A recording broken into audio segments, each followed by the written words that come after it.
I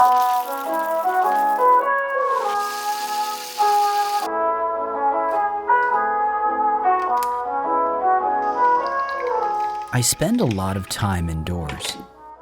Whether I'm crafting, painting, or writing, it's a mostly solitary experience.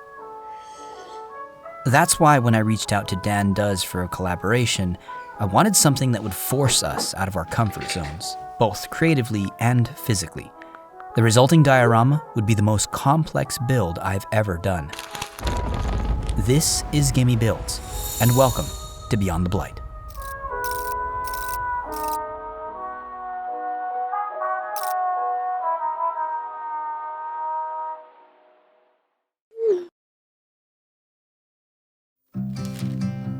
For the past 3.5 years, I've been building models and dioramas that tell the stories of Aegis.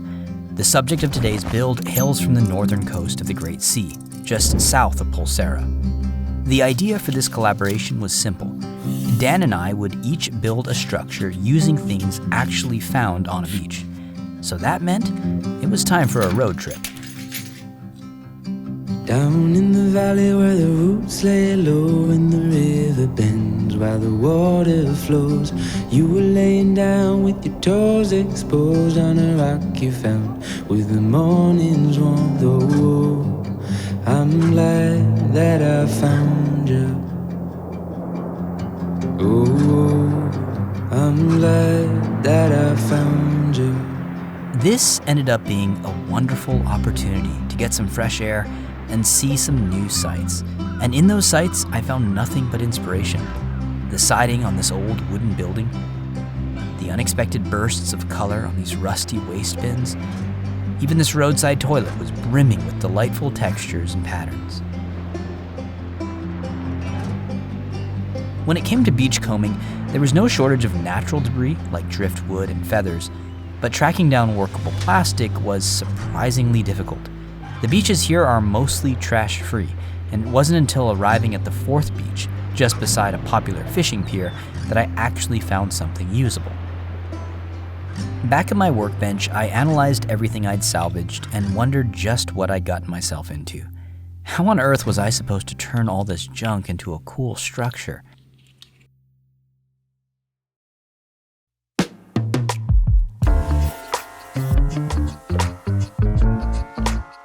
I started with a bunch of loose pen and ink sketches, searching for architectural shapes that would feel at home on a beach.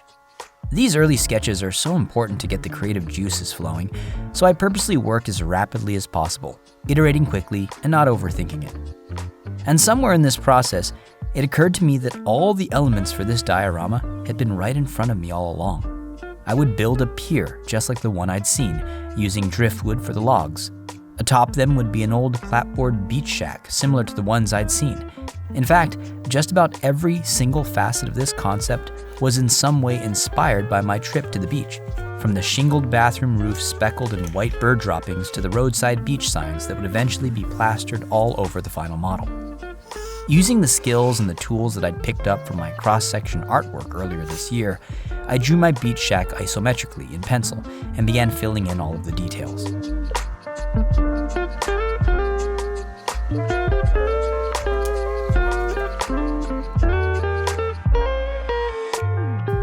Once that was finished, everything was outlined in ink, using water-resistant felt-tip pens.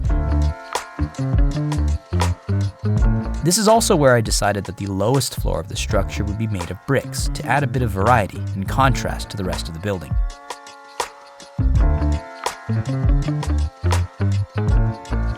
And once the pen lines were down, I began experimenting with color.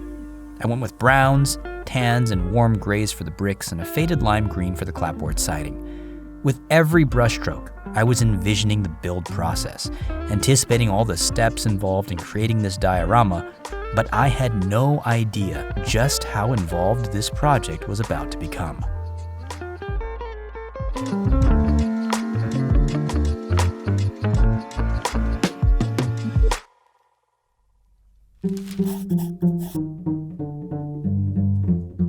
To break down this build into bite-sized pieces, I divided the structure into 3 main parts: the brick base, the wood house, and the wood deck. Now, normally I just jump into cutting some foam core for the walls, but I wanted everything to feel proportionately accurate, so I designed my own architectural plans in Adobe Animate, making sure that the door and window heights all followed traditional building standards, but at 1/35th scale. As you can see, I'm using an old Amazon box here for the walls. While I do buy specialized materials from time to time, I try to recycle as much as possible, and cardboard is great for this kind of structural work. Of course, I know it's a bit cheeky to talk about savings and recycling while using a several $100 laser cutter, but I find that the precision and speed of this particular machine saves me so much time and energy, which I can then pour back into other aspects of creating. I highly recommend learning and experimenting with laser cutters, and you can often access them very cheaply at local makerspaces, or buy them from secondhand marketplaces for a fraction of their original price. Due to their strength, the cardboard walls were intended to bear the weight of the structure, but for the brick texture, I needed an outer layer of foam. I peeled off one side of this foam core to access the texture inside, then laser cut it, and had the forethought to add these tiny horizontal notches into the laser template to make carving the brick lines a little easier.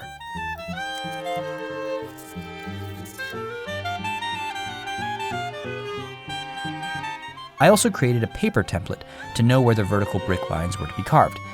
And because it's tricky to avoid overcutting with a sharp X-Acto blade, I trimmed off the tip to exactly fit the height of the bricks, resulting in cleaner lines. All of the lines were then widened with a scribing tool, and finally, for added variety and realism, some bricks were recessed with a dental tool.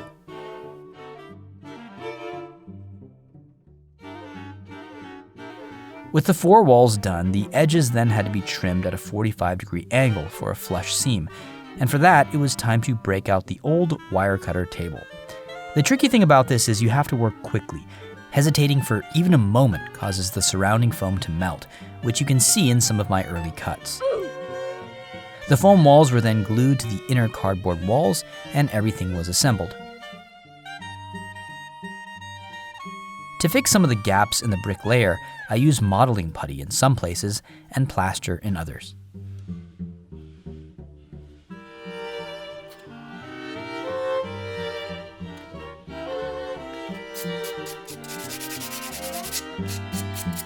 After some additional detailing, like adding cracks and chipped or broken bricks, I added some balsa wood for the door frame and then a door jamb from 1mm chipboard. Next, after measuring some styrene for the door, I scribed in lines for these separate planks, then textured the wood with an X-Acto blade. At the bottom of the wooden door, which would likely succumb to moisture and rot over time in a real structure, I carved away a small jagged section, then slid the door into place. I also decided to make some metal hinges for the door, for which I used this old soda can.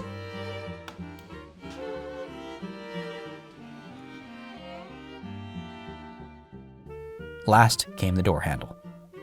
With the walls finished, I took precise measurements and digitally designed the windows, basing their look off of ship's portholes. These were then laser cut out of 1mm chipboard.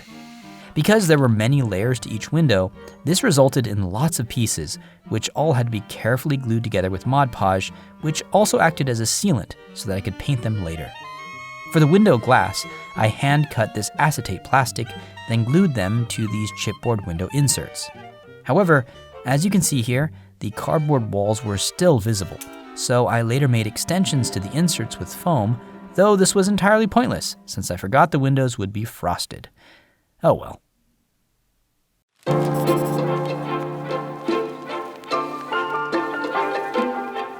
With the brick level done, I now had the specific measurements needed for the pier. The log beams were simple enough to cut down from the driftwood, but the real challenge was attaching everything together. I did a lot of brainstorming here, but it wasn't until I began actually researching deck construction methods that I came up with a concrete plan. I first cut long wood beams from this balsa block, using 1/4 inch pine dowels as spacers. I next glued the log beams in place, careful to make sure their bottom edges were all level. The cross sections were then spaced with dowels and glued. Unfortunately, when it came to these final 2 log beams, I didn't have enough driftwood, so I had to Frankenstein 2 segments together with glue and a paperclip. Not an ideal solution, but better than making the hour drive back and forth to the coast. Before gluing these long logs, which I just knew would be broken off somehow during the rest of the process, I added more wood texture to everything with a scribing tool, then continued this step with dozens of wooden popsicle sticks, which would serve as the deck planks later. In my reference images, these planks always had the most prominent wood texture, so I went with very deep grooves here. I next made metal footings for all of the log beams using more aluminum from the soda can. Then came balsa planks for the cross supports, which served a structural purpose along with looking aesthetically correct.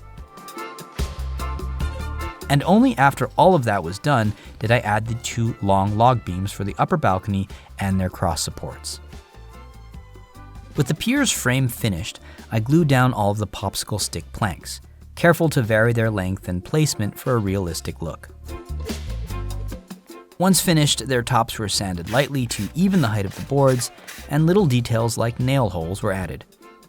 Typically, this is where I'd set this aside and get to work on the next part of the build, but I decided that I'd mix things up and paint this first. Since I wanted a very warm undertone, I started with a yellow and red acrylic wash. While this looks very overkill at first, the colors quickly even out with the application of multiple layers of color applied with different techniques. Here though, I wanted the richness that a wash would bring out. Once dry, I applied an oil wash, made from dark brown paint and mineral spirits. This darkened the wood and began to unify the colors somewhat. Then came some weathering, applied by brush on one plank at a time to keep them as individual as possible. Eventually, after many passes of washes, acrylic weathering, and even some airbrushing, I settled on a look that I was happy with. I painted the footings with a rusty brown wash and added various green washes to the bottoms of the logs for that waterlogged, algae-covered look. As an afterthought, I also included these 3D printed bolts, which I purchased for the last build. After painting the bolts, this was the end result, but I wasn't quite done. I realized along the way that wood beams would never be directly driven into a seafloor, so I needed to make concrete pilings. I decided to craft these from 1-inch thick XPS foam and used my wire cutter table to get roughly cylindrical shapes. These were then textured with aluminum foil, then undercoated unevenly with a toothbrush and black paint. They were then airbrushed with a warm gray to match the palette of the build. Finally, I mixed up some epoxy sculpt, then covered the lower half of these pilings, then hand sculpted barnacles with ballpoint styluses. When the epoxy dried a day or so later, I painted it, first with an off-white base coat, then with tan and dark gray, and finally with black panel liner to maximize the visual texture.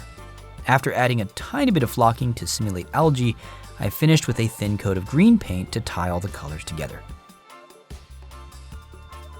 Holes were then drilled through the footings and into the log beams so that later these paper clips could be added to attach them securely to the pilings, though that step would come much, much later. First, it was time to get building the rest of the house.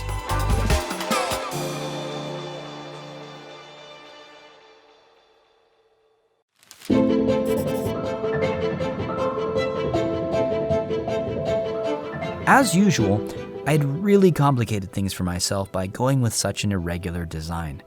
After taking careful measurements, I began designing a digital template, which would again be laser cut from cardboard to serve as a base for the planks. Every single detail had to be carefully thought out in advance, as any errors in measuring or spacing would result in a house that didn't fit the rest of the structure. Amazingly though, I got it right on the first try, hooray, and quickly glued all the faces together. There's something utterly satisfying about seeing a 2D concept come together as a physical form that I don't think I'll ever tire of. Although one thing that surprised me this time was just how big everything was turning out to be. Bigger models mean bigger scale, which is usually easier to work with, but it also means more room for detail. And this is where feature creep can become a problem. And boy, did I end up adding a lot of extra features on this one. But first, with the cardboard structure built, it was time for the clapboard siding. Real wood would have been too thick for this, so I instead turned to this 020 styrene. A paper template negated the need for measuring and marking, speeding everything up, but there was no shortcut for scoring and texturing each of these planks, which took me a couple of days. Once the planks were done, I added a thin strip of styrene to give the bottom plank that essential clapboard slant, again taking inspiration for how this siding is installed in real life. Then I glued on row after row of siding. For the glue, I started with Mod Podge, but quickly switched to superglue for its faster drying time. I probably should have invented some tool for keeping the slats evenly spaced, but ended up eyeballing it, and I think it turned out just fine. For the balcony flooring, there was no need to create individual planks, so I simply scribed lines between the planks, textured in the wood grain, and then glued them down. I repeated the process for all the inside walls. However, not all the planks could be simply snapped away and glued down, since there had to be spaces for the windows and doors. For these, specific notches had to be measured and cut out. Other pieces, like the segments between windows, had to be carefully measured before gluing. Like so many other things in this hobby, this was an exercise in patience. But I'm glad I didn't take any shortcuts, as I was really pleased with the results, which looked quite accurate at this scale. The next step was to cover the corner's seams, and this is where I ran into an unexpected issue. In preparation for this step, I'd already purchased some styrene L-beams online, but it turned out that this 2mm width was just too small. I thought maybe I could get away with snapping a long strip of styrene without breaking it, but it gave me this groove that looked terrible. So I ended up making my own L-beams using square styrene rods. I first made a cardboard jig to ensure a straight vertical cut, and I really couldn't mess this up because I only had a few tubes of this size. But thankfully, the result turned out fine, and I was able to finish all of the corners.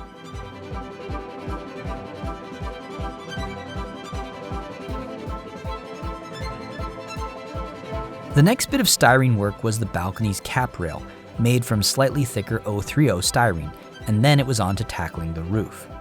Now, I wasn't kidding when I said that those beachfront public bathrooms were inspirational. The rich texture and colors on these roof shingles were something I absolutely wanted to replicate, so I got to work making strips of 030 styrene, varying the width of each strip. As with the siding, these strips were textured, though with a much heavier hand than the walls, to really achieve that weathered and cracked wood effect. The edges of these shingles got some extra attention, enhancing the cracks and splits from being constantly exposed to the moisture of the ocean water and sun. Even up close, the effect was completely convincing, and I couldn't wait to see what it would look like painted. But of course, first I had to glue every single one of these shingles down. This was tedious, but there was simply no way around it. So I put on an audiobook, slipped on some headphones, and locked in.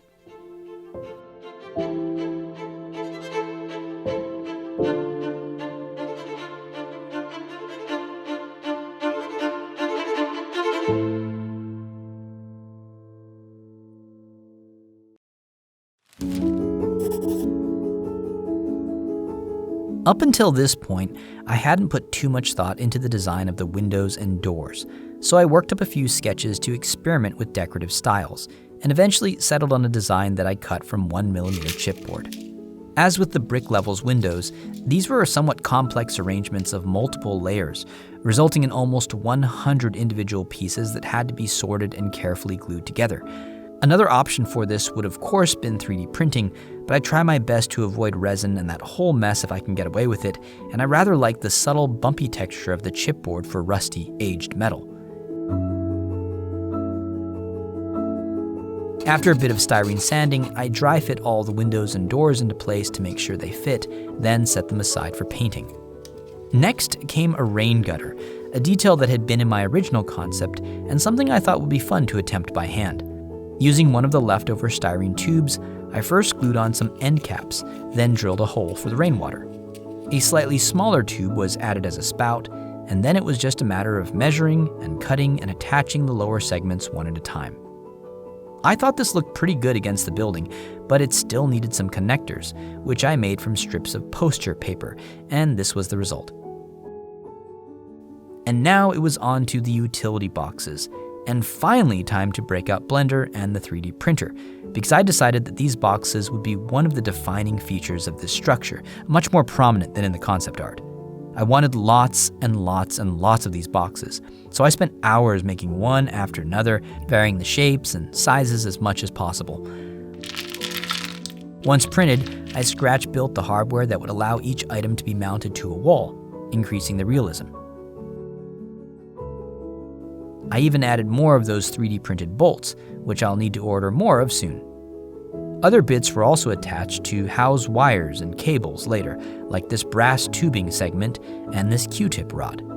As I kept making more and more of these boxes, I realized that I wanted to add even more hardware to the house, so I returned to Blender to create this modular duct system.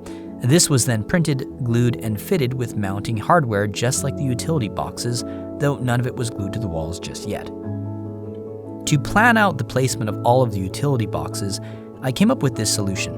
I cut out additional templates from cardboard, and then, using rubber cement, I glued on each of the utility modules. Once the glue had dried, I connected these separate modules with pipes made from various styrene rods.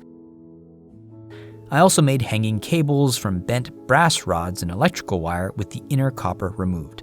This whole process went surprisingly smoothly and made it so much easier to paint before attaching everything to the wall later on.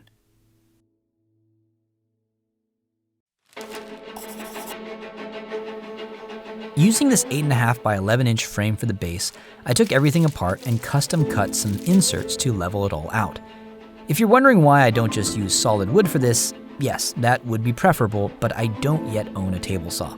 This worked pretty well, however, and after inserting the paper clips from earlier into the logs, I used rubber cement to temporarily attach them to the pilings. Then it was back to Blender, and boy was I about to have fun here, because it was time to sculpt some alien fauna. In my first Beyond the Blight novel, I mentioned leatherbills. All around them now came the boisterous cackle of blue-tailed leatherbills, the smacking of their wings, their whooping calls and clattering beaks.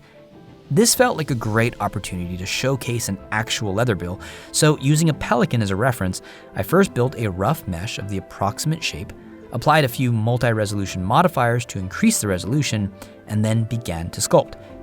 While I often find hard surface modeling a chore in Blender, I really enjoy this kind of sculpting, as it feels to me like working with clay with infinite resolution.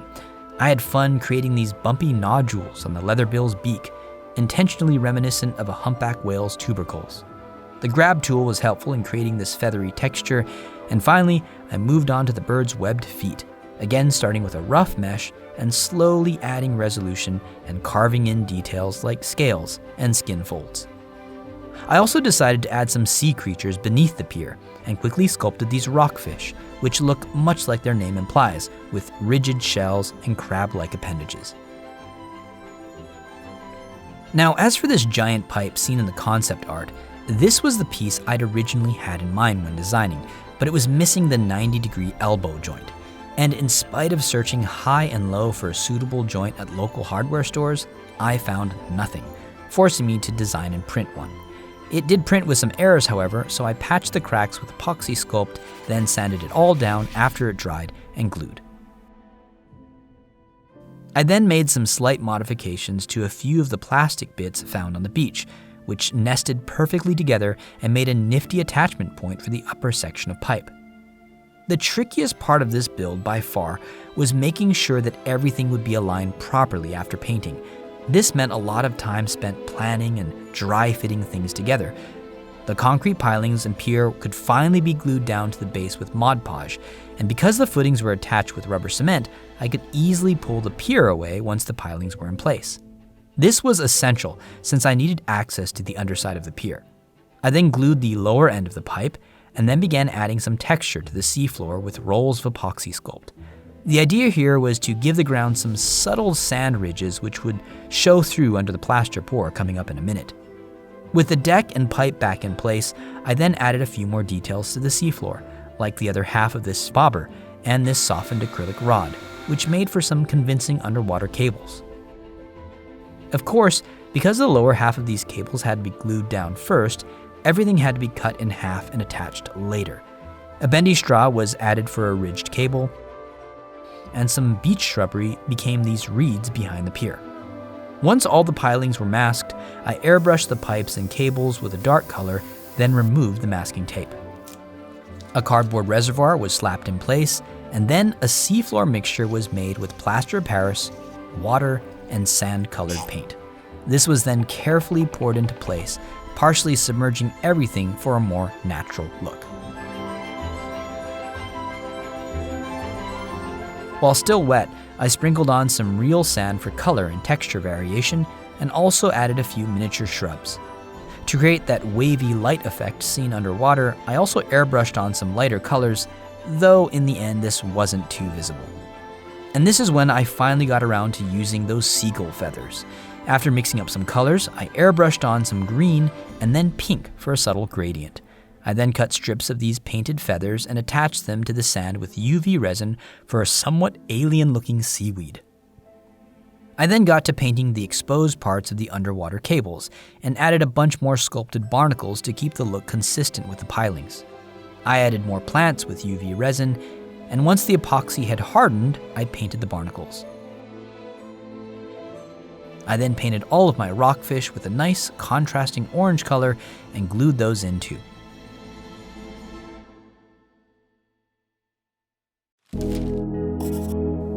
It was at this point that I realized this house needed a human figure. I based mine off of this standing fisherman, purchased for a few dollars on Colts 3D. Then, starting with cubes and adding plenty of loop cuts for added geometry, I slowly morphed the forms to fit naturally against the form of the body to make pockets. I'm using proportional editing here, a feature that causes nearby points of the mesh to move with the points you've selected, which works really well for organic surfaces like this. Once the general shape was in place, I switched to sculpt mode to add details like creases and bulges and fasteners. This technique was something I'd never tried before, and I found the process a lot better than trying to sculpt directly onto the original model. The nice thing too is that since all of these additions are separate objects, I can copy and paste them onto future figures for reuse. Eventually, of course, I prefer to use my own custom base figures for all of this, but I'm not quite there yet in my modeling skills. Still, I was really happy with this finished model.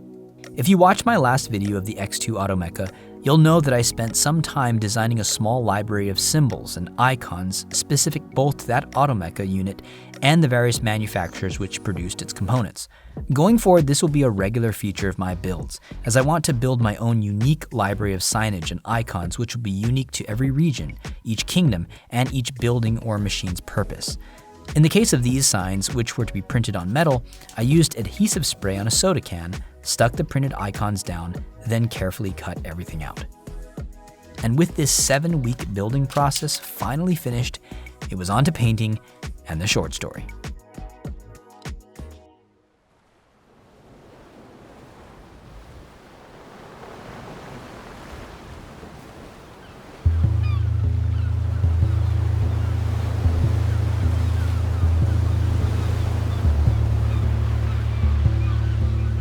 I'm responding to an inquiry that was posted on my domain about a submarine. I may be able to provide one for your use, but I'd like some more information before agreeing to anything. To be clear, this is an unmanned vehicle, an XR model. It won't fit a human pilot, and you'll need to provide your own remote driver. Range is 1 kilometer, give or take, more than enough in these waters, assuming that's where you're headed. SC. Dear SC, hello. Your reply comes as such a pleasant surprise. I only posted the searcher's notice yesterday and wasn't really expecting a response so soon. How exciting. Allow me to introduce myself. My name is Oda, and I'm from Kelta Sinya, just east of you. My apologies for not revealing all of the specifics about my request in the posting. Some of the information is quite sensitive, and you just never know who's reading these things, do you? Don't worry about a pilot. I myself have decades of UUV driving experience and plan to be personally at the controls for the entire mission. The range might be a little bit of an issue though. Are you certain your XR has a depth limit of 1 kilometer? I was hoping for a depth of up to 1.3. What if I provide a range extender and one of those brand new ultrasonic sensor arrays from Sonson 8? Expectantly, Oda. Oda. Okay, you've piqued my curiosity. Decades of UUV experience? What are you, Ekra Navy? I thought most of their subs were fully automated.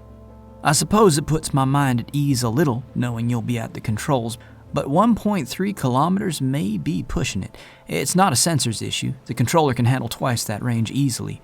The issue is hull integrity at that depth. You're talking about a 30% increase in pressure. And don't get me wrong, the sub is in good condition, no signs of corrosion whatsoever. I've maintained it rigorously the whole time I've owned it. But just how far out are you headed? And what are you looking for? Like I said, I need more info before I send my sinker. Her name's Yeri, by the way. It's an XR7C model. Had her for almost 6 years. Sincerely, SC. Dear SC, Yeri like the singer. If you name the sub, you, sir, have excellent taste in music. Hengamaru electrism doesn't get a whole lot of love where I'm from, but it's one of my favorite subgenres. And no, I don't have a military background, but I've been piloting UUVs for many, many years, and have driven most of the models, from the YT series to the Mojave, Xenol, and all of the XR models except for the 9. In my experience, the extra 300 meters won't make too much of a difference for the XR. Did you know they were designed by the same engineers who built the Navy's Aquamex? However, I'm more than happy to swap out the air ballasts for oil compression tanks to reduce the risk of damage. My partner says he'll gladly pay for any modifications made, and of course, we'll put up a deposit equal to the full value of your sub before the dive just in case anything happens. Sincerely, Otter. Otter, that all sounds great, but I'm afraid I'll still need more information about your intentions before I can agree to this. It's not just about the money. The sub has some sentimental value to me. And yes, Yeri, as in the singer. My wife named her. Sincerely, Sable C. Dear Sable, well, then it's your wife with the excellent taste in music. Let me guess. To you, it all sounds like banging pots and alarm whistles, right? Okay, I've talked to my partner, and he's willing to reveal a little more about our mission, but only through a more secure channel. Do you have access to a simulation rig? We can schedule an encrypted meeting in the realm and talk in pseudo-person. Yours truly, Otter. Otter, sure. You can send the invitation with the specifics to this address. Sincerely, Sable C. 2 weeks later, a bearded man enters the simulation wearing a clean set of coveralls provided by the host. The setting is a shorefront boardwalk with a persistent sunset, binding the sky in perpetual ribbons of red and orange. Staring out at the lapping waves, a woman waits for the man, then turns as he approaches from behind her. The two shake hands, and the woman passes the man a tall fluted glass of bubbling pink liquid. The glass drips with condensation. Sable, what's this? Otter, try it. It's the highest rated drink at the most popular seaside bar in Celticinia. Sable, taking the glass flute. Where's yours? Otter, shrugging. I don't drink. Sable, neither do I. Not in here, anyway. My rig is an old one. I don't have a taste module or mouthpiece installed. Looks tasty, though. Something my wife would have liked. Otter. Ah, yes, your wife. She sounds lovely. Sable, after a long pause. It's just me now. Otter. I'm sorry. Sable. It's all right. After 4 years, I should be over it. Otter. You two did a lot together. The submarine, I mean. Sable, taking a sip from a drink he can't taste. She was the best engineer I ever knew. Your suggestion to fit the XR with an oil compressor to replace the air ballast. She said the exact same thing to me, just before she got sick. A couple of minutes of silence pass between the two. In the sky above them, a lone leatherbill pinwheels once, then pierces straight into a distant virtual wave. A green striper eel dangles from its beak when it emerges a few moments later. Sable. Tell me about this mission, Otter. Where are you taking my sub? Otter, breathing deeply. Well, I belong to a team of treasure hunters. Sable, studying the woman closely. You're joking. Otter. I am not. Gems, specifically. Some years ago, a heist was attempted on a Balami Lev tram. It was a botched job, and the spoils were scattered all across the seabed. Sable, shaking his head. I don't remember hearing about anything like that. Otter. You wouldn't have. The Balamis kept a tight seal on the incident. All mentions of the event are forbidden on the networks, even to this day. Sable. And your plan is to do what, exactly? Dive down there and just carry the gems away? How hasn't anyone else beat you to it? Ada, layering her flattened palms in the air and gesturing. These specific waters sit atop a tectonic seam. One plate is constantly sliding beneath the other.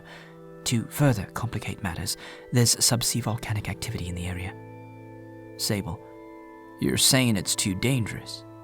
Ada, I'm saying that this mission requires both a highly skilled driver-operator and a sub that can handle the depth and navigate the tight spaces.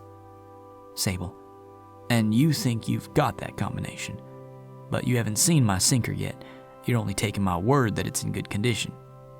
Ada, glancing away, shielding her eyes as she winces at the wavering sunset. Actually, we've already sent a drone to the dry dock to have a look at your submarine. We've confirmed that it's just as you've stated. You've kept it in excellent repair. Sable, frowning. What else are you spying on? Ada, don't take it personally. My partner is a careful man. He would not have agreed to this meeting if he wasn't sure you possessed exactly what you were offering. This information is very sensitive, you understand. Sable, and will I ever get to meet this mysterious partner? Ada says nothing, but there's a soft pinging in Sable's ear and a gentle haptic buzz on the back of his wrist. He looks down and sees the shimmering display of a notification. 529 ings have just been deposited into his personal account. There is no reaction on his face, at least not at first, but Ada does not miss the single simulated tear that streaks down his cheek, a recreation of a genuine emotion the man is experiencing within his visor on some distant simulation rig. Back on the location where she is stored, within the newly modified console array of a floating sky market, Ada disengages from the simulation. Her disembodied voice echoes off the walls of the cramped bridge where the three men and her automecha sit expectantly. When she speaks, she is clearly distressed. Ada, how did you know, Mig? Mig, how did I know what? Ada, about his wife. About scattering her ashes on the Ekrite coast. The money you sent was the exact amount he needed to make the reservation. Mig, chuckling.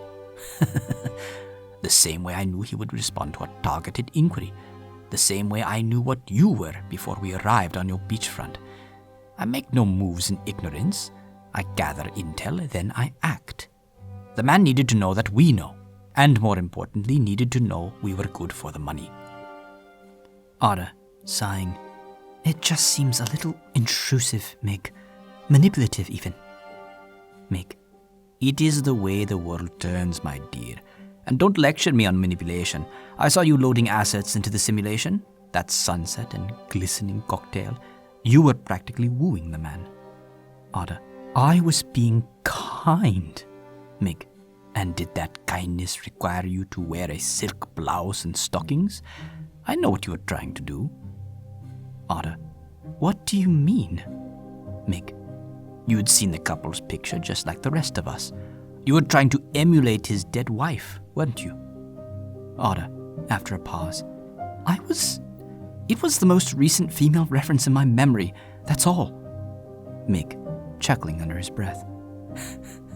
You're a clever AI, Ada, but you're not as innocent as you pretend. Either way, no harm done. Tarquini, huffing with frustration. Would you two stop bickering? What does this all amount to? Did the man agree or not? Do we finally have a sub to make the dive? Ada. Yes, he agreed, but on one condition. He's coming along with us, and he's taking a cut. Mig, softly. What?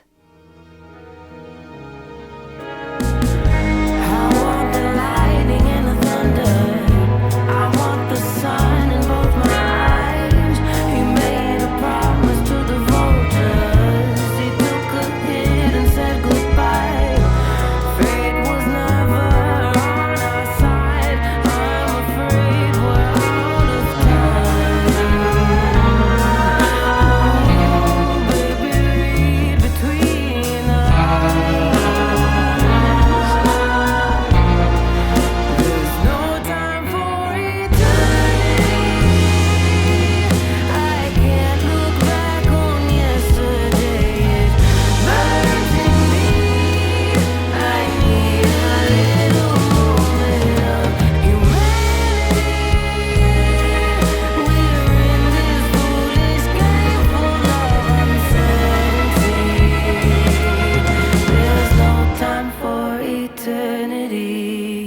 Thank you all so much for watching.